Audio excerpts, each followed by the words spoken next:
Great morning, great morning, great morning. Wealth Warriors, how are you this very day? It is Saturday, and what do we do on Saturday? We talk money, money, money, money. That's what we're talking about this morning, always talking about. But actually, we're not talking about money, we're actually talking about wealth. There is a difference between money and wealth because money is not always an indicator of wealth. In fact, quite frankly, there is more when you have assets. See, we can never have as much cash as we have assets. When we have assets, we can leverage. And that brings in the exchange. There is something to be said for bartering. And a lot of people do not utilize that. In fact, I had a conversation with somebody and they said, "Hey, Brent, you know what? Now, don't get me wrong. I'm not saying that we barter all the time. So don't get me wrong, because there are times when we do need the cash as the exchange. However, there is something called bartering. We'll have a conversation about that at another time. But here's the deal. I just wanted you to get clear with the fact that it is not always about the money. So with that being said, let me start off by saying good morning, James Grant. By the way, you owe Mom a call. She's been thinking about you. Hi, it's good to see you. So good morning to you. Good morning, Mia. Pleasure to see you. Good morning, Al Peters and Nelly Rosario. Great morning. You all just made my day. We just started and you made my day. So this morning we're continuing on in the discussion about trust. So I want to share that with you. One, we're going to be talking about trust. Also, announcements. There are always announcements.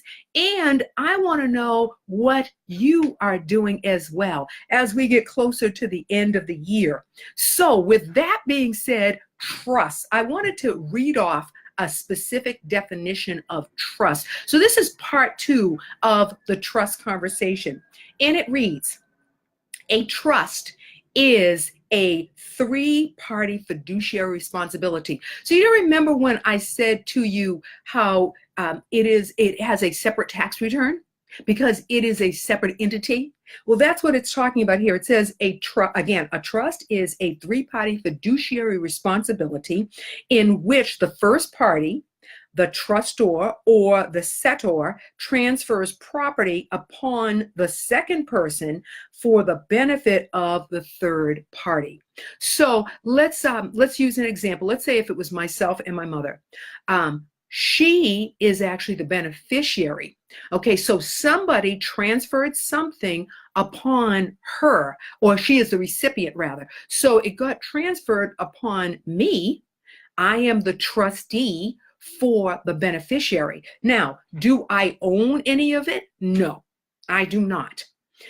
What I am is the beneficiary. What I am is the person that handles it. I'm the person that's responsible. However, the person that you want to receive it, that is that person. So the relationship is, and when we say it is trust, I've got news for you. It is totally about trust, because there are ways to manipulate. There are definitely ways to manipulate. And so that's why it is very important that you have counsel.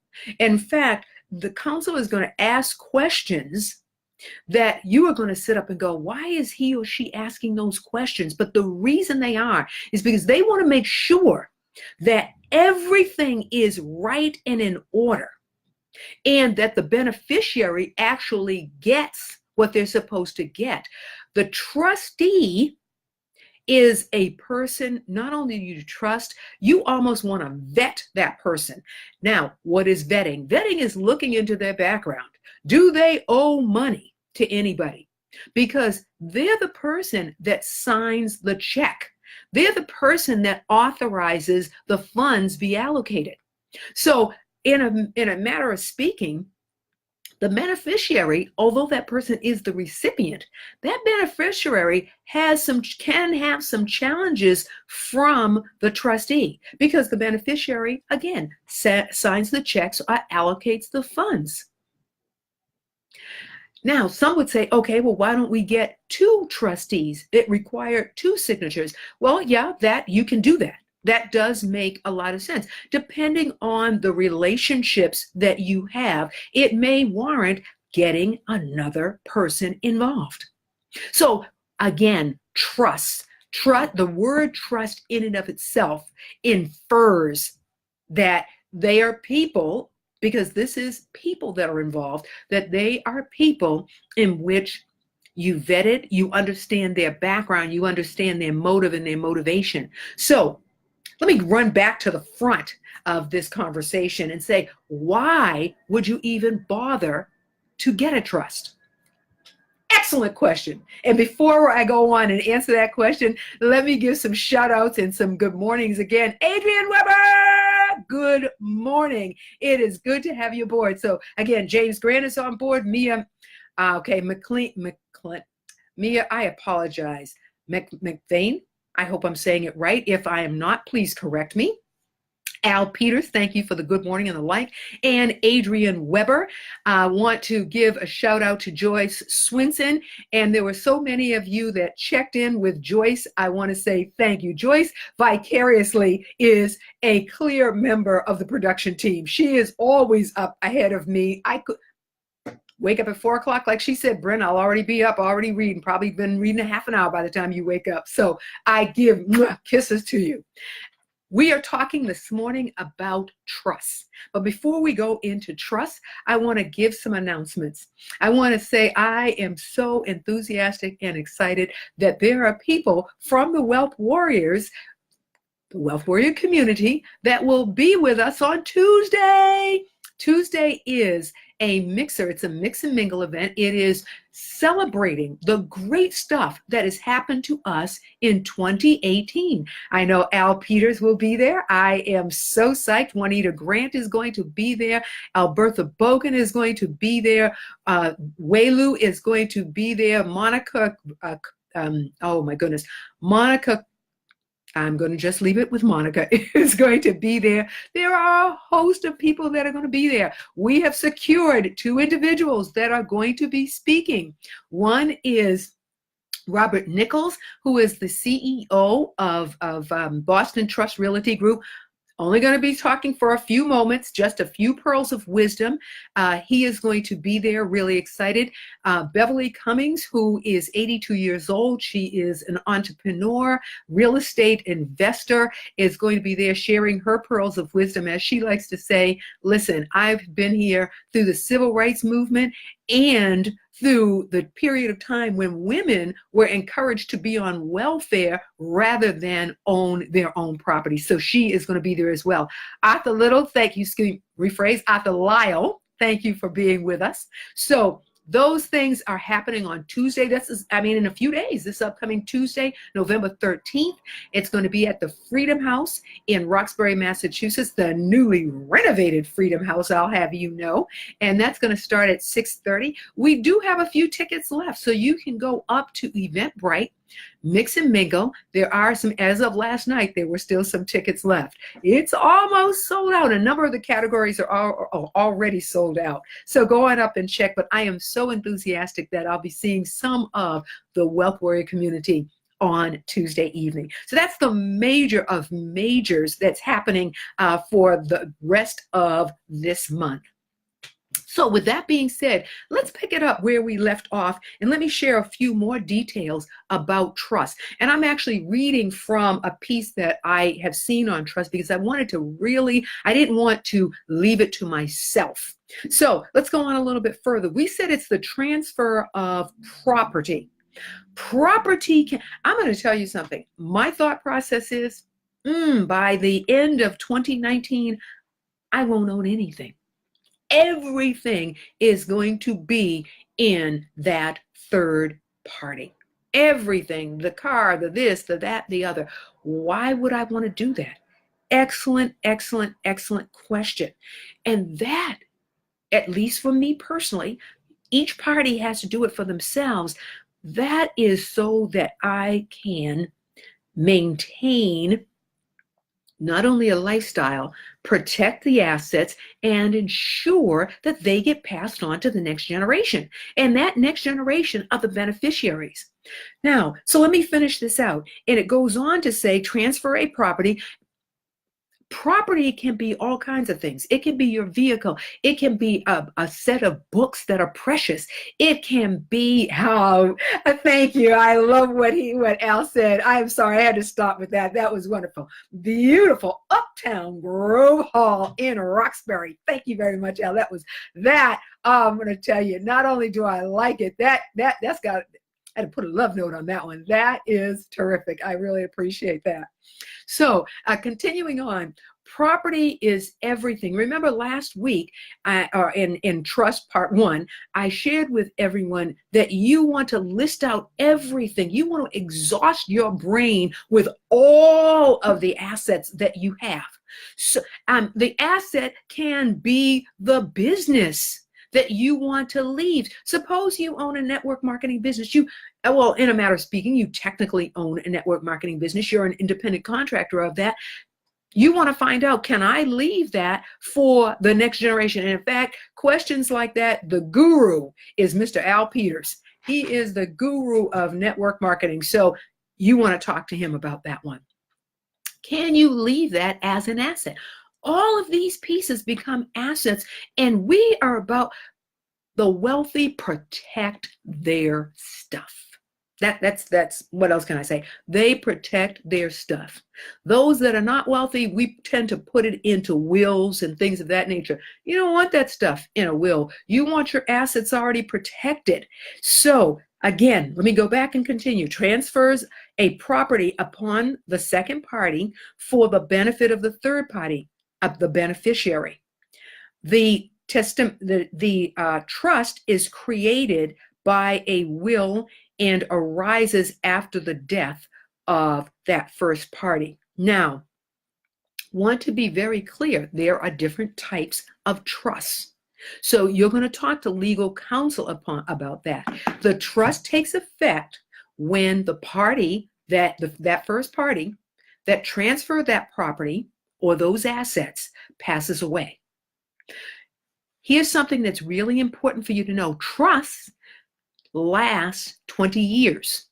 They have to either be reestablished or they have to have a continuation. If they do not, the trust ends. So the person that is the trustee, that role ends unless you have carried that trust forward.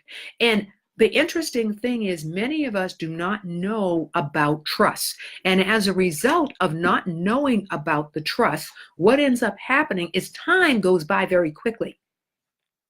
We experience this in our own family. So I am an incredible proponent of understanding that and passing this information on.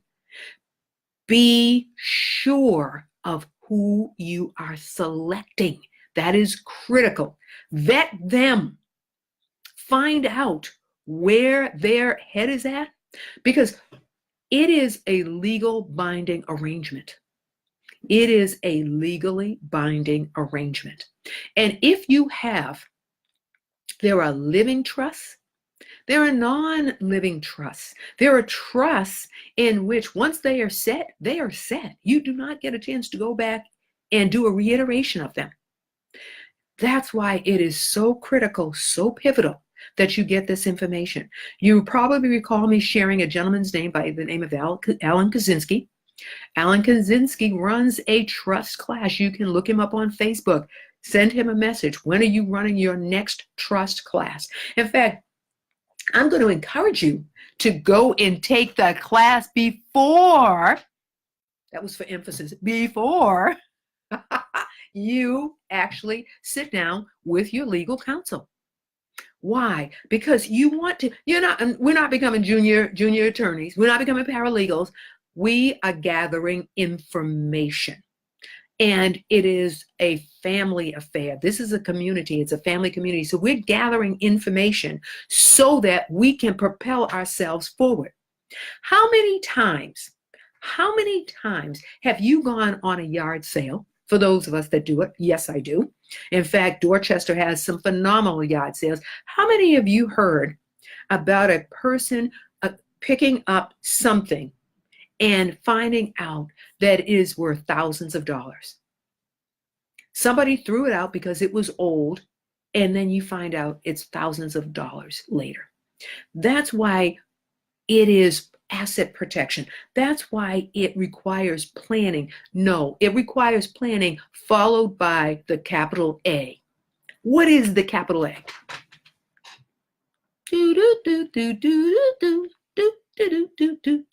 It's action. Action. It is now, not later. Action. How many times have people missed out on opportunities because they're not taking action? You know, I go back and I talk to people about Facebook from the perspective of stock. Does anybody remember when Facebook was $21 a share? How much is Facebook now? If you had purchased it then, what would you have today? If you had purchased 10 shares, what would you have today? Is it somewhere up around about $170? 21, 170? Real easy, simple math. So trusts are a way of moving your assets into a capacity, because it almost, because of the tax return, it almost becomes a human being in a matter of speaking, that is in the care of a trustee for the benefit of another. Now, that none of the action in that trust takes effect until the first party passes away. Then the trustee goes into action. Now, between now and that passing away, trustees are not permanent. If you find that that is not the right party, they are not going to handle the business the way that you want to handle it. They are not willing to meet with you to go over all of the details that need to go over. And by the way, I would be encouraging you to have a trustee meeting at least once a quarter. And if that person is not willing to do that, then guess what? That may not be the right person for you. Now, with that being said, let me move in, and I want to share with you up on the Brent S. Harding site, the Brent S. Harding YouTube channel. I've created the playlist, and I've now categorized, almost like a library. I have categorized the videos that have been done over the last 4 years. So there are videos on trust. There are videos on credit. In fact, the video on credit is probably, that has gotten the most amount of views. I talked about the credit being as anybody thinking credit is a conspiracy, got the most amount of views ever on this broadcast. So I encourage you, go on up, take a look. I, again, have created it like a library. So most of the videos are related. I've got one more to do, but you will start to see those categories, and you'll see various videos in those categories. Take a look at them. Most of them should continue to be pretty strong and pretty up to date. And you will look at the history, the evolution, if you will, of where we have come from and where we're going to, because where we're going to is wealth. Right now, you probably have a wealth of information. You've got a wealth of reading. Now we want to put it into action. And there is no time better than the present to do that. Action in terms of our taxes and how we protect ourselves. Assets in terms of our credit and how we utilize that.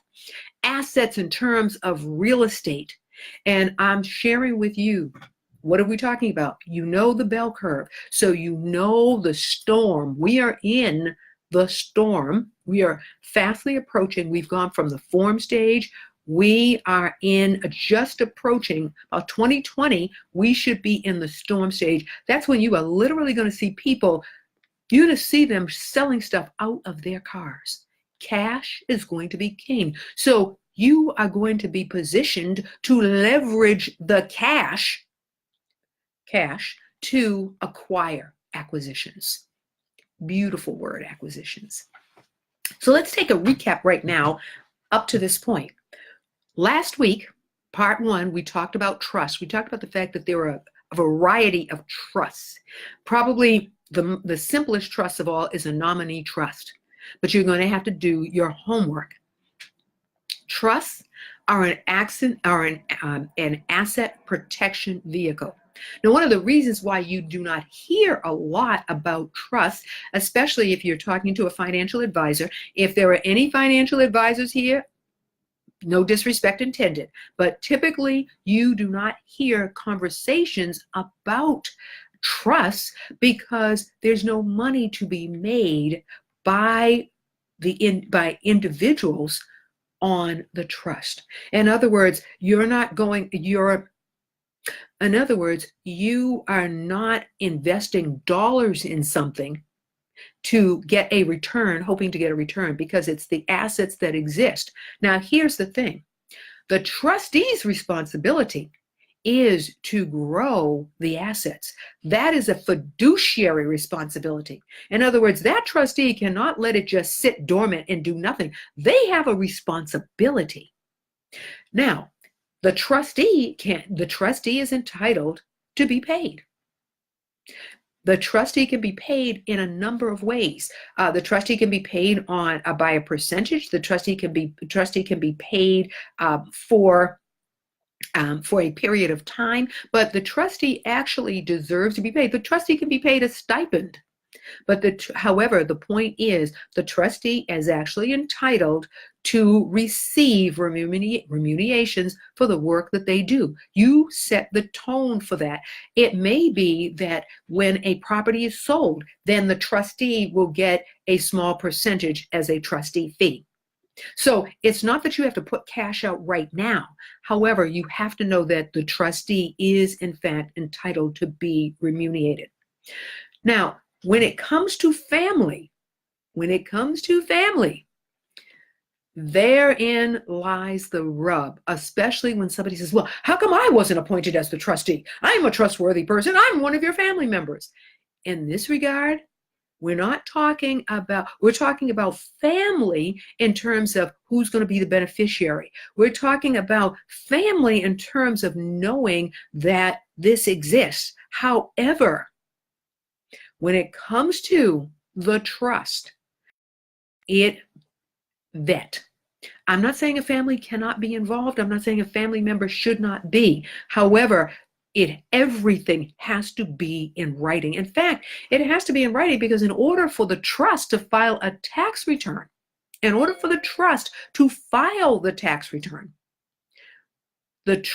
has to be in writing. There has to be an entity. It's a legally binding relationship. The Fed, let's put it this way, the Fed is not going to allow you not to pay taxes and not have anything. I mean, you're not going to sit up here and say, well, I've got a trust and therefore I don't have to do this. The trust actually does pay taxes. It's a different rate of taxes, but it does pay taxes. Obviously, it is not as you and I as individuals. It is an entity.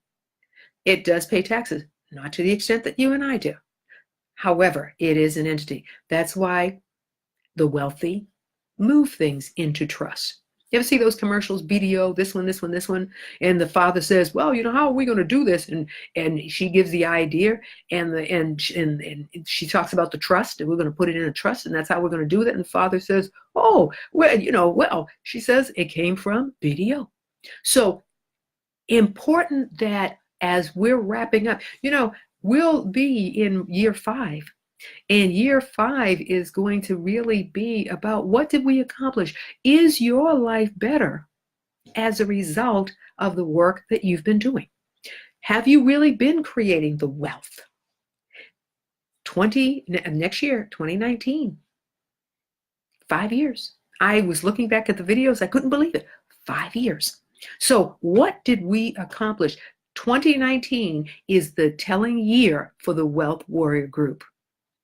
So that means if you haven't been doing anything all along, you better go back and start watching those videos and taking action, because this is for you.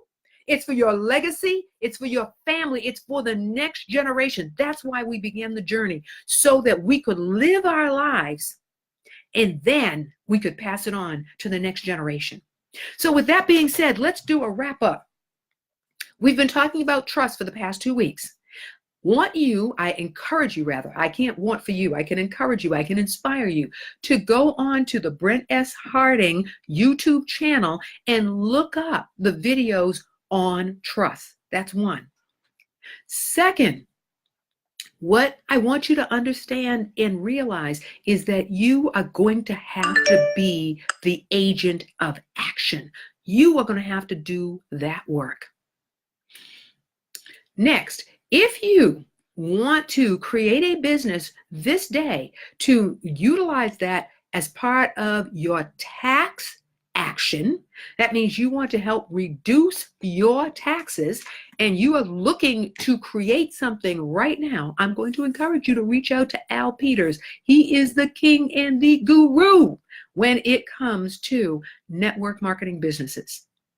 If you want to understand more about trust, you want to go beyond Brent Harding.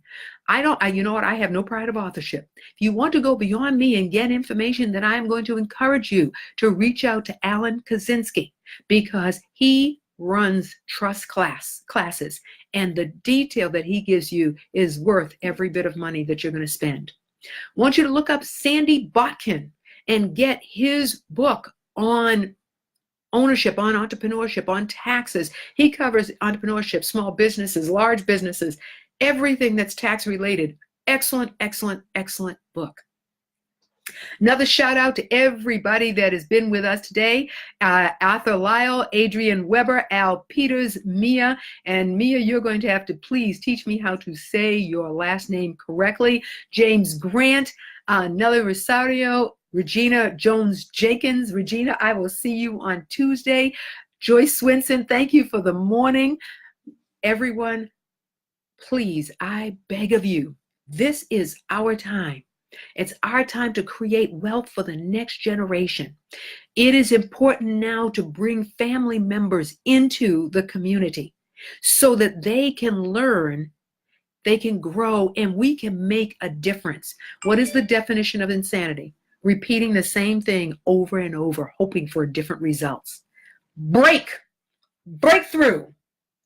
We are not going to keep making the same mistakes. We're going to do it right.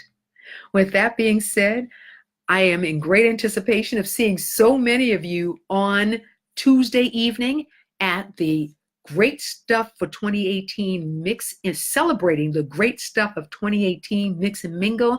It will be happening at the beautiful Uptown Grove Hall, the Freedom House, 5 Crawford Street in Roxbury. There are some tickets, there are some single tickets available and 2-for-1 available. Go on up to the website, go on up to Eventbrite and get your ticket. I will see you on Tuesday and Saturday, twice in 1 week.